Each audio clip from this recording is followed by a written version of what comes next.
Everyone was taken aback when this man showed up at the wedding.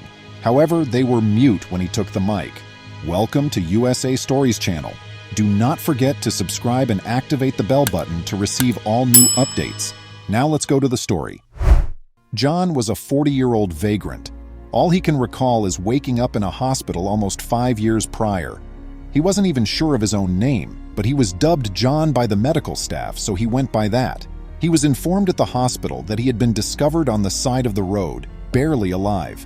He seemed to have been thrown from a car that crashed and caught fire at the base of a cliff, killing everyone else inside but for himself. There was no more explanation for their link, and the other passengers in the car were all men. Although the physicians were aware that the accident had caused amnesia, they believed it was only a transient condition and that he would eventually retrieve his memory. When he was well enough to be released, they let him go with the expectation that he would return home because they were unable to locate his family because he did not have identification on him. But because he didn't know where home was, John chose not to go there. He spent hours waiting at the bus station the day he was freed, since he had no idea where to go. He boarded the last bus and got off at the final stop when it arrived. He met Ray there when she discovered him wandering the streets. When John said that he did, Ray, who had asked him if he needed a place to sleep, brought him to a gathering spot for the homeless near the bus stop. John was pleased with how kind everyone was and was taken aback to see so many tents in one area. They asked him questions for which he had no answers, but it didn't stop them from providing him with a bed. He eventually grew used to living like a homeless person as time passed. He was happy with his life until Ray showed him how to obtain the necessities. However, there was always a persistent thought in the back of his mind. His pre-accident existence was something he really wanted to know, but it eluded him. John could only recall that it was a song. Though he couldn't recall where he heard it, it always made him feel better. He was immediately referred to as John the Singer, since he had been singing the song every night since arriving at the homeless hub. They invited him to perform for them on evenings when they needed entertainment. However, he would only sing one tune, and they eventually became weary of hearing it. While searching for meals one day, John and Ray came upon an area where loud music was being played. John paused to listen, and he was soon joining in on the song. He was thrilled to recall anything from his past, and the lyrics were drawn from his recollections. After that, he went to the same location every day to listen to music. Though he rarely understood the words, he eventually picked up a few songs and began amusing the shelter patrons with them. A buddy of his once advised that he start singing to get money. He began charging $1 for each request once everyone gave their approval. He saved money to purchase a guitar because, for some reason, he thought he could play it. John, the vocalist, rose to prominence. Every time, he would sit on a sidewalk and wear a cardboard around his neck that said, "Make your song request and I'll grant your wishes for $1." Every time, John brought his profits to the shelter so that they might be divided. Although John appeared content in his new life, there was always the unanswered issue regarding his background. A couple was arranging their nuptials just across the nation. May and Ryan had gone above and above to make sure everything about their wedding was ideal.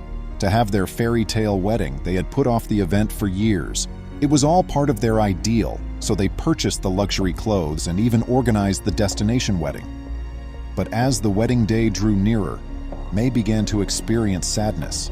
She had fantasized as a child of having her father escort her down the aisle, but he was not present, so she was unable to share the important occasion with him. By pretending to be their dad, her brother attempted to lift her spirits, but it wasn't the same.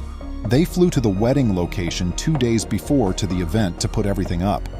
However, the band that was scheduled to perform that evening informed them that their flight had been delayed and they would not be able to arrive in time for their wedding. May found it hard to believe. If they could find someone to sing, her ideal wedding would be destroyed. A DJ was proposed by her friend, but none was available. Then someone proposed using their phone to create a playlist of music for the wedding team and plugging it into the speakers. May couldn't bear the thought of it and started crying, but she had no choice but to comply.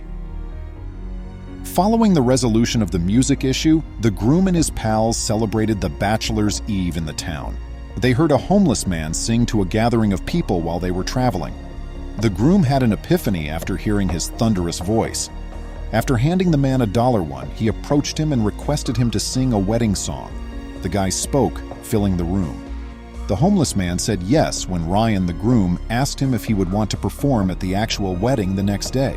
The groomsman went to the homeless man's regular site the next day to pick him up.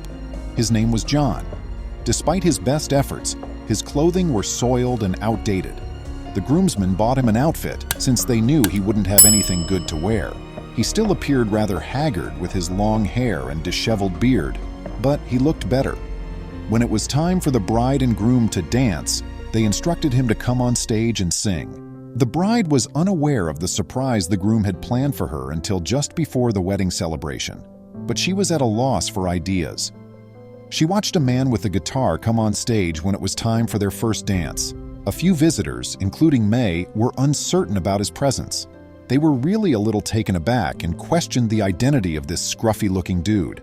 However, the man opened his mouth and started singing before May could become agitated once more. He had a wonderful voice. May was ecstatic and taken aback. Ryan was happy too. He didn't respond when May persisted in asking where Ryan had found him. "Don't worry, my love," he murmured. "Let's have fun." The crowd asked for more songs when John finished the first one. The song he recalled from his past, the only tune he had sang at the shelter at start, was the first song that sprang to mind. The bride abruptly stopped dancing as he picked up the microphone and started to sing. Taking a close look at the homeless man, she exclaimed, "Dad!" Her dad had written this song just for her, which was why she'd asked. When she was younger, they had both sang it a lot. All in the bridal hall was bewildered, but as she drew nearer, a flicker of recognition appeared in her eyes. She ran to give him a hug and started crying. Her brother and mother walked up to the stage. Please remember to subscribe to our channel, give us a thumbs up, and turn on the notification bell so you won't miss any of our videos. If you enjoyed the tale, the next video that plays on your screen will probably move you too.